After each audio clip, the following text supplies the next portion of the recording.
Hi everybody, welcome back to your mat. Dianne Bondy here, and I'm here with Linda, and we are part of the 20 minutes, the gift of 20 minutes series. And today we're going to do a little bit of hip opening and a whole lot of meditation. So we're going to prep for our meditation practice by opening our hips. And so, as always, I want you to take your time, take a break if you need to, opt out of any poses that maybe you don't feel comfortable with. I will always give you an option, so feel free to take as many options. Remembering there's as many bodies as there are yoga poses, and not everybody's going to fit a yoga pose, but we can always make the yoga pose to fit your body. So we can always customize our practices so that we can get the most out of our asana practice. So the whole idea behind asana practice is to help us settle into meditation. And meditation is a really great way to slow time down.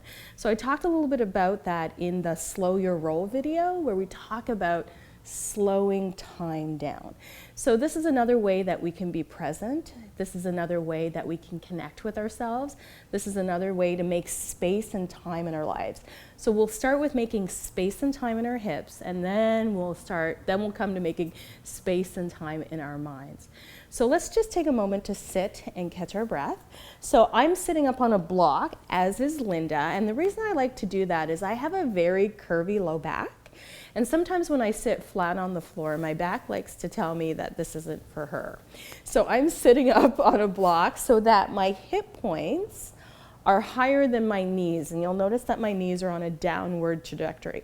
So you can sit up on a block, you can sit up on a bolster, a meditation cushion, a pillow, whatever you need. I find the most comfortable is usually a block with a blanket over top or a meditation cushion. So today we can just place our hands palms down. You can also place your hands palms up if you like. And we're just going to come to our breath before we start our hip opening practice. So go ahead and close your eyes. Relax your jaw.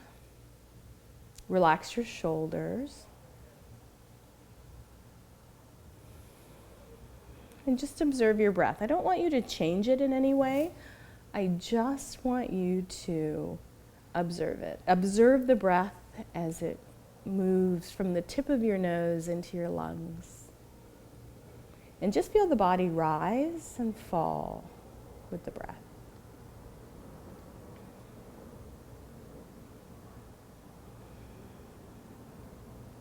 And if you like to keep your natural breath for this practice, you certainly can stay here.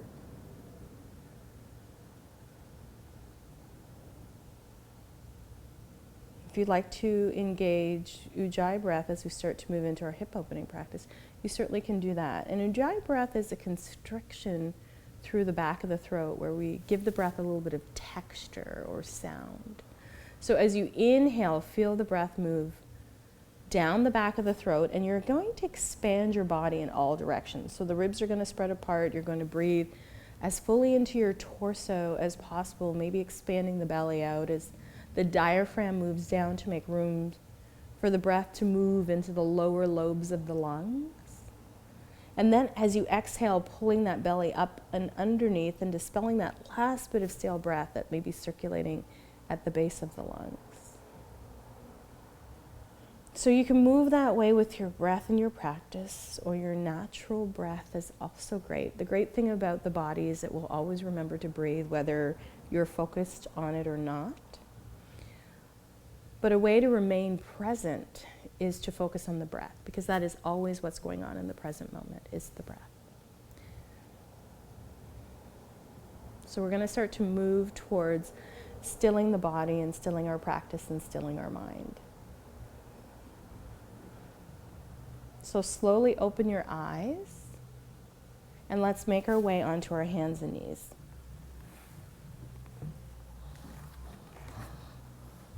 And so from our hands and knees, I want you to go big. I'm a big fan of making a lot of space in your body.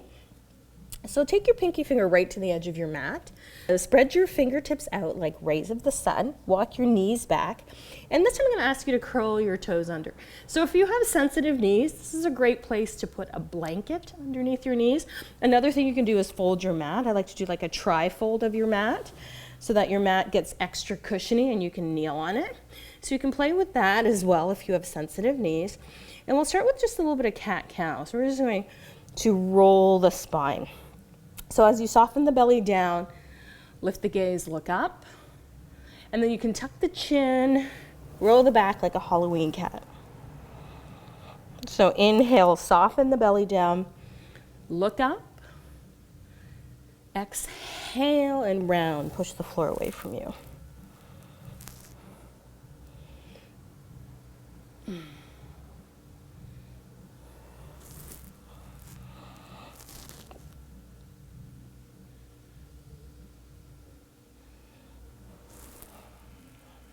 Just follow your breath here. And now we're going to add a little bit of movement to this. So I'm going to tuck the toes underneath so that the tops of your feet are pressing down. And as you exhale, come back with bottom back towards the heels. And then on your next breath, you can roll up on the inhale and bring the chest forward. So exhale, roll back, almost like you're doing a child's pose. And then inhale, roll forward. And now I'm going to bend the elbows, make it kind of like a circle as you roll back, and follow your breath here. So our practice is to make a connection, right, with the breath, the mind, and the body. So this is a great way to do that when we're focusing on our breath and we're connecting the movement to the breath. So take your time, starting to open the shoulders, warming the body. We're going to work towards opening the hips.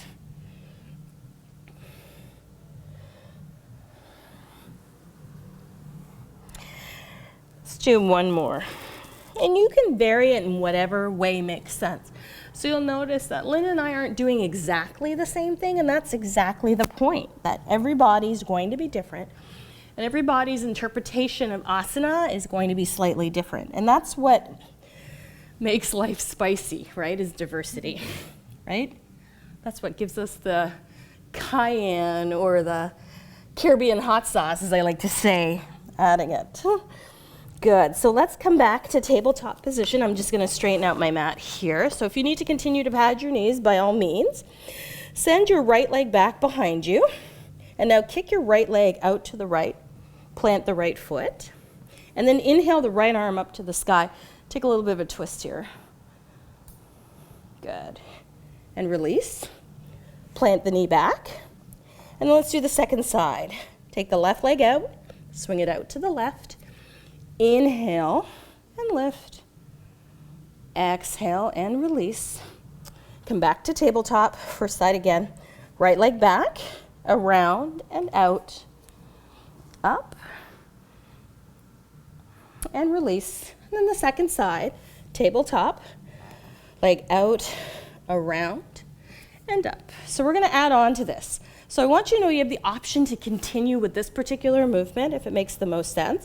So just keep alternating out, around, and up. So we'll do it one more time just to solidify it.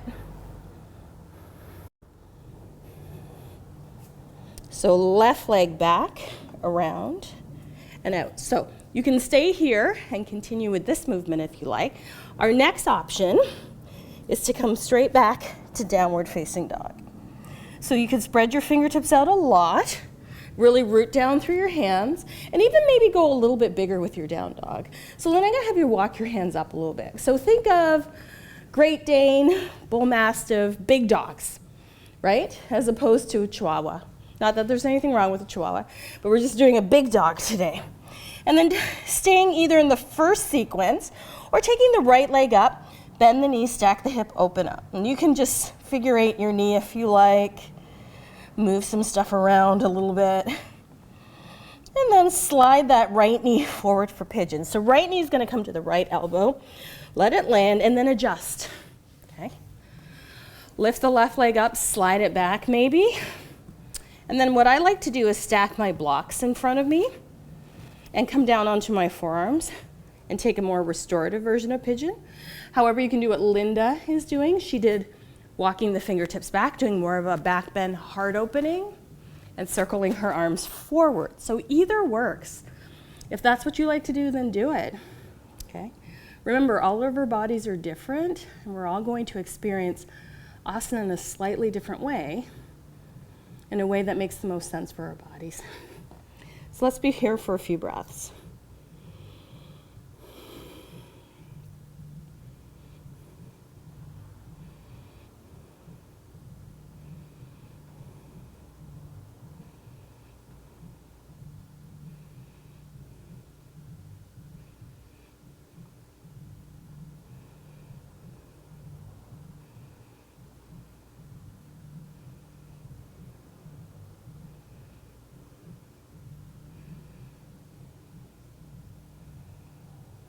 Good. Take a deep breath in.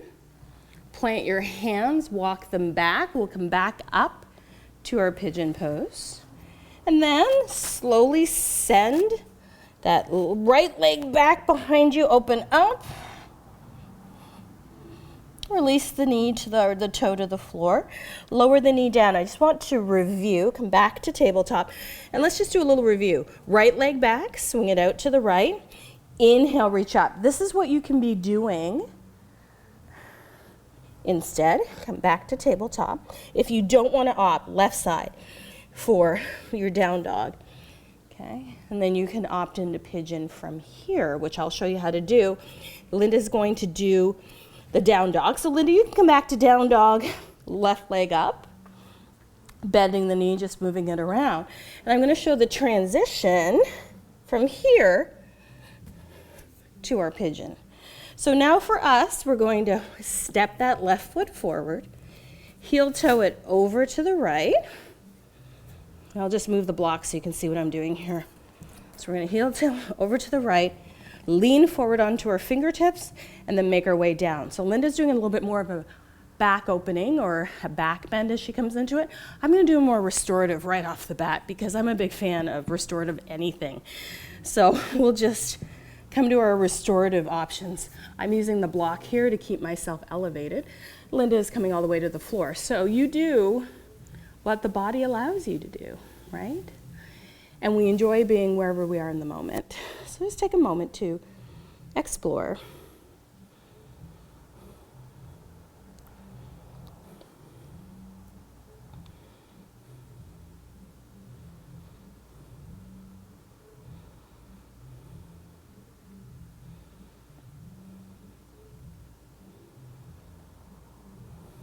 Just remember to come to your breath and be okay with wherever your breath is at.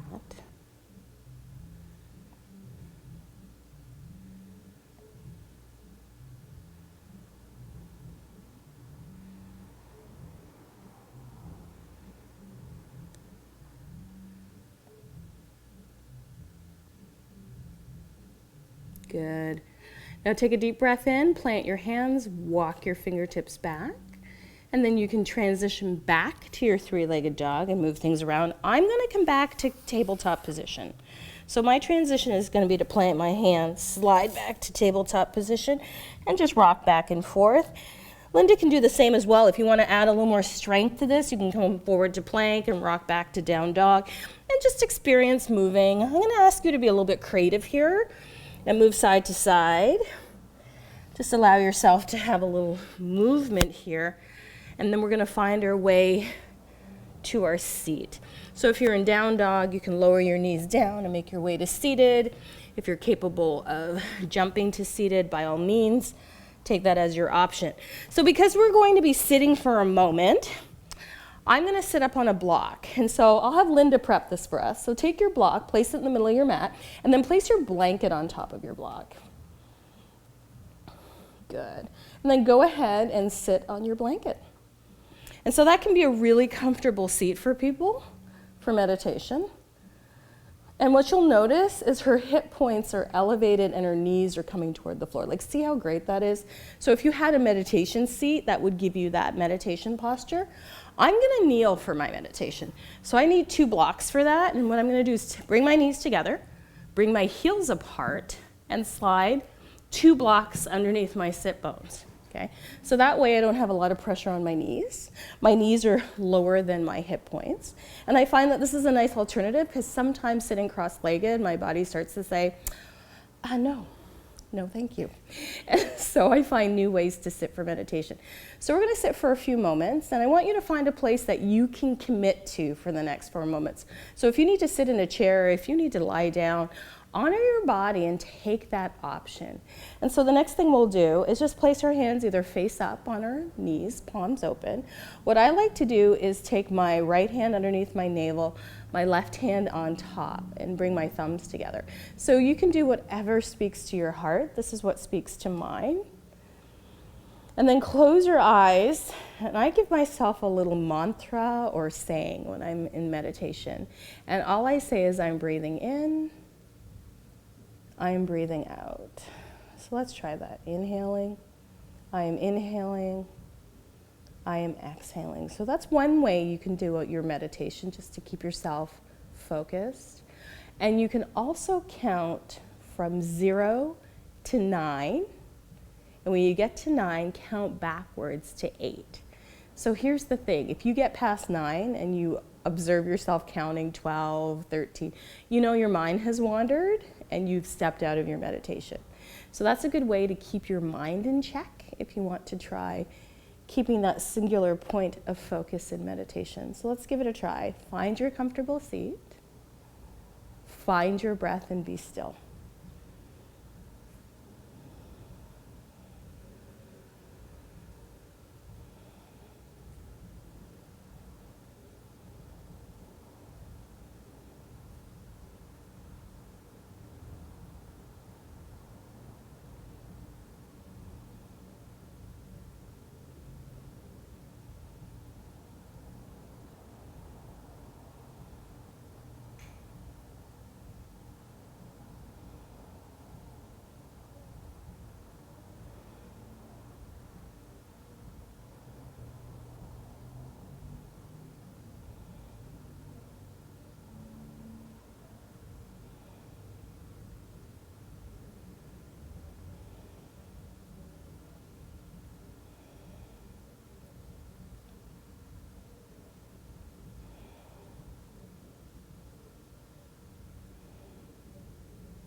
Slowly begin taking a deep breath in through the nose. Exhale everything out through the mouth. Maybe with a sigh. Inhaling deeply. Exhaling completely. Slowly begin to blink your eyes open. Taking a moment to just observe how you feel.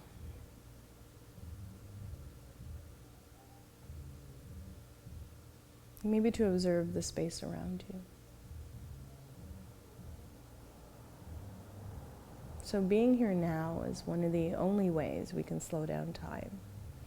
As things swirl around us, we're always reminded to come back to the breath.